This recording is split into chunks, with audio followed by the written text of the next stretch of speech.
Hello again, kids. Yes, you get 2 videos from me today. I wasn't even planning on doing another video today. Um, but I got a comment on my video from earlier, and I thought, what better time to really start making these videos where I can teach you guys some interesting stuff than right now when I've gotten such an interesting comment from somebody. And it was very interesting to me. So I wanted to sort of discuss the whole concept of false confessions and how we can determine whether a confession is more than likely false, is consistent with being false, and when there's, a more than likely instance where it's on the up and up. So I wanted to do this video. So let me read you the comment. This is from a person who calls himself Stephen Michael Byers, and this is on my YouTube video from earlier this morning. And he says, Casey, how are you able to move past all of Jesse's confessions? After researching, I found out his IQ is 88, not 72. I also found out he kept on confessing even after he was convicted. And I learned that he said he purposefully gave some wrong information at the first police confession. And his father's girlfriend at the time said he had crying fits for days after the murders, and he confessed to Buddy Lucas the next day. Buddy was very, very believable and passed his polygraph test. And Jesse gave so many correct details. And now he has nothing to do with Damien or Jason. He just wanted to get out of prison. Also, he confessed against the advice of his own attorney. How can you get around that? These 3 teens did hang out together and were all drunk, and I found out later that Damien wanted to sacrifice his firstborn. Came straight from her interview. She also said she thought he killed the kids. Can you explain all of this? I thought they were railroaded, but not after reading all of the court documents. Thank you. Okay, so this is a fantastic question. And before, anybody starts going off on this guy, calm down. Calm down. It's okay. So let's start with the whole confessions thing, how he, initially confessed it and how he, kept talking even against the advice of his own attorney. Here's the thing. Here's what you need to understand. First of all, if you actually never, ever, ever go off of just the court documents, ever, ever, ever, because the court documents are not the full record. They are not the whole story. They're not going to tell you everything that happened during the course of an investigation. So you're not really going to get a clear picture of what actually happened. Okay? So on top of that, you're getting the version of events that the DA, that the district attorney wants you to get, because that's the version of events that he wants the jury to get. Okay? Are you with me so far? All right. Keep coming with me on this. Secondly, a confession, our judicial system is meant to be self-correcting. Doesn't always happen. It doesn't always happen. I know the light keeps changing and is doing some kind of funky things. Pardon me. It's all natural lighting. You guys know me. I don't do false lighting. I don't really control the environment that I take my videos in. So, you take what you get. So part of this self-correcting system is our judicial system. Part of it is to take that confession and then run it against the evidence and see if the physical evidence of the crime scene lines up with what's in that confession. Now, if you're just going based off of the court documents, you are only reading the parts of those confessions, the parts of those things that the DA wanted to be shown. You're not seeing the whole confession. You're not seeing the whole transcript. You're not seeing the whole video, if that's what you're going based off of. If you were to actually go through the full transcripts, the full videos of those confessions, you'll see that Jesse Kelly Jr. Actually puts, he doesn't so much as give details as he agrees with details. This is a very common thing in false confessions. They won't sit there and say, oh yeah, we did this and we did that and we did this and we did that. They'll be like, yeah, we did do that. Yeah, that happened. So you'll see a lot of that. It's more him agreeing with the investigators or parroting back what they're saying. Okay. In addition, none of his confessions line up with the physical evidence that was found at the scene. Okay. He wasn't able to give them a good primary location for the murder. The dump site, the site where the bodies were found, was clearly not where the murder itself took place. That was a secondary crime scene. The primary crime scene, the actual location where the murders took place, was never found.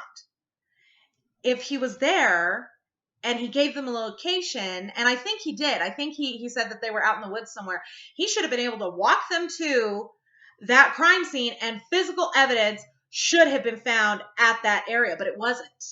That's how I'm able to get past his confessions. Okay, so that's part number one of your question. Part number two, let's go back. His father's girlfriend at the time said he had crying fits for days. I'm sorry, but his girlfriend, his father's girlfriend, she's not even his real stepmom. I'm not buying anything that she has to say. I'm not.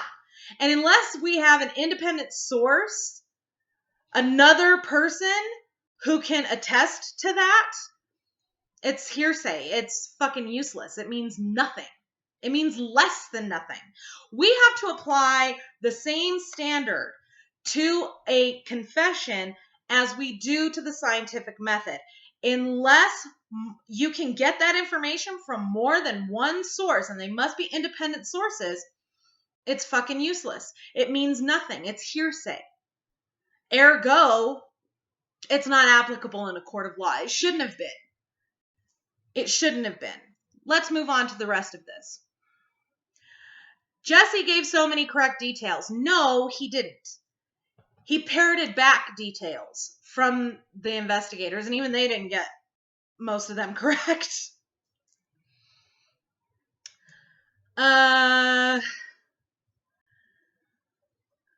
These three teens did hang out together and were all drunk. What is your basis of evidence for that? What is your basis of evidence for that statement?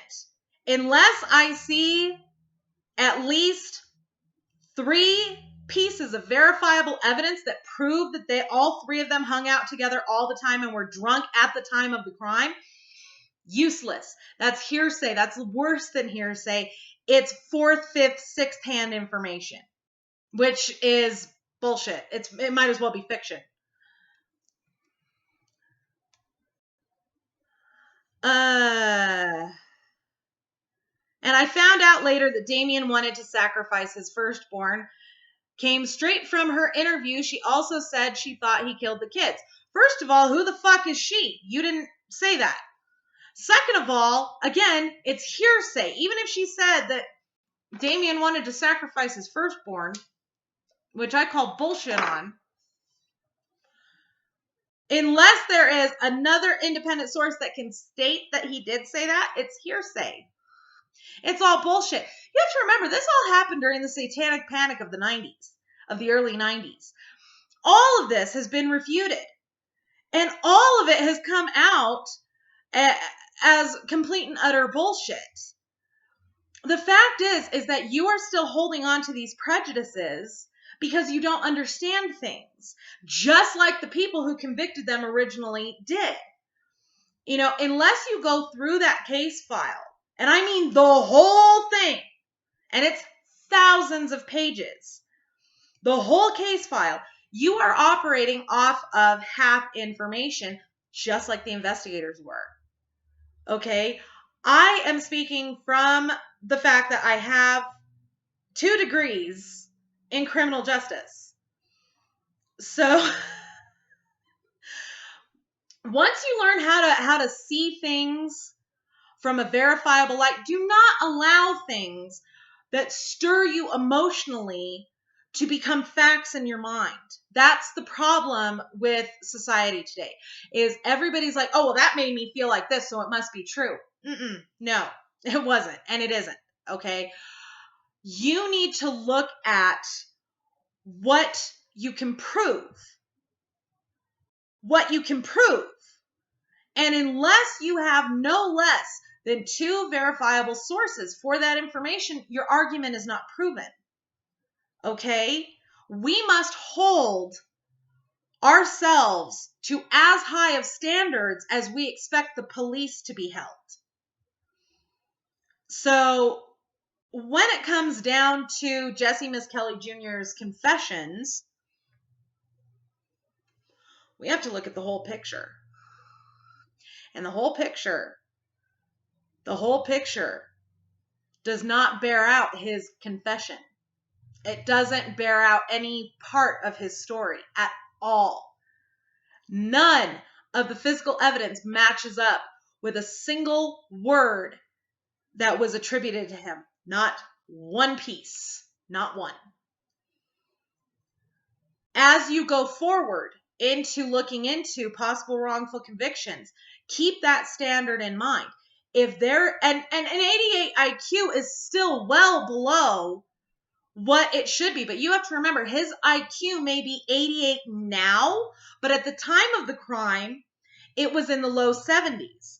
Your IQ, as you grow and as your brain grows and as you mature and as you start making these neural connections, will rise, theoretically, if you're a normal human being.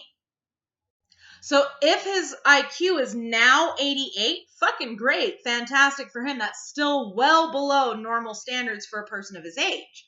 At the time of the crime, it was at the low 70s.